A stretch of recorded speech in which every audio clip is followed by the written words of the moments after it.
Hello, bachcho. Let's see.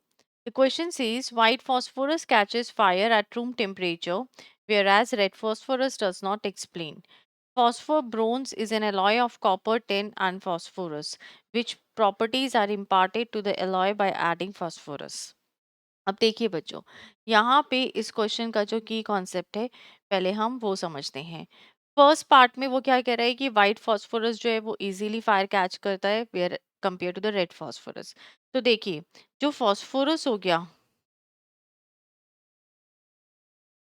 उसकी दो forms होती हैं, एक है वाइट और दूसरी है रेड।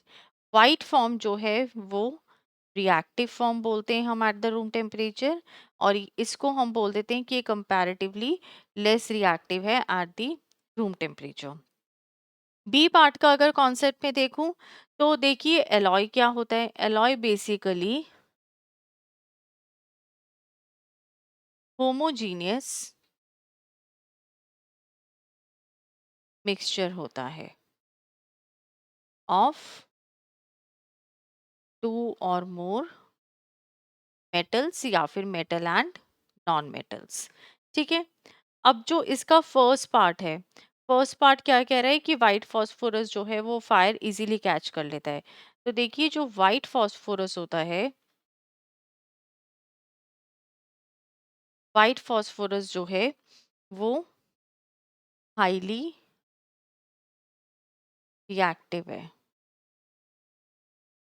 एट रूम टेम्परेचर, और जो रेड फास्फोरस है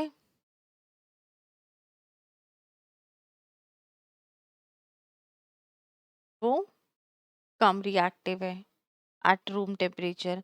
आप ये भी कह सकते हैं कि जो रेड फास्फोरस है उसका इग्निशन टेम्परेचर जो है वो काफी कम है, और इसी वजह से जो व्हाइट फास्फोरस है उसको हम लोग स्टोर करते हैं अंडर द वाटर।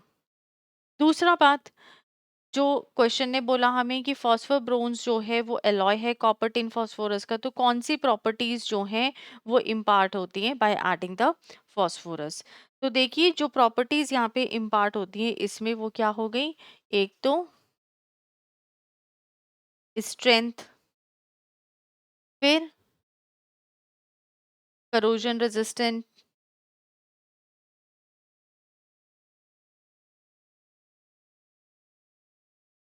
फिर इंक्रीज करता है ये electrical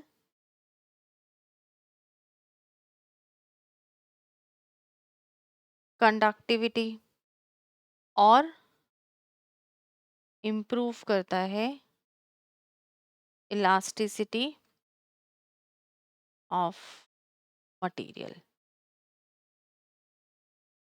So hope this is the most suitable answer for this question. Thank you. All the best.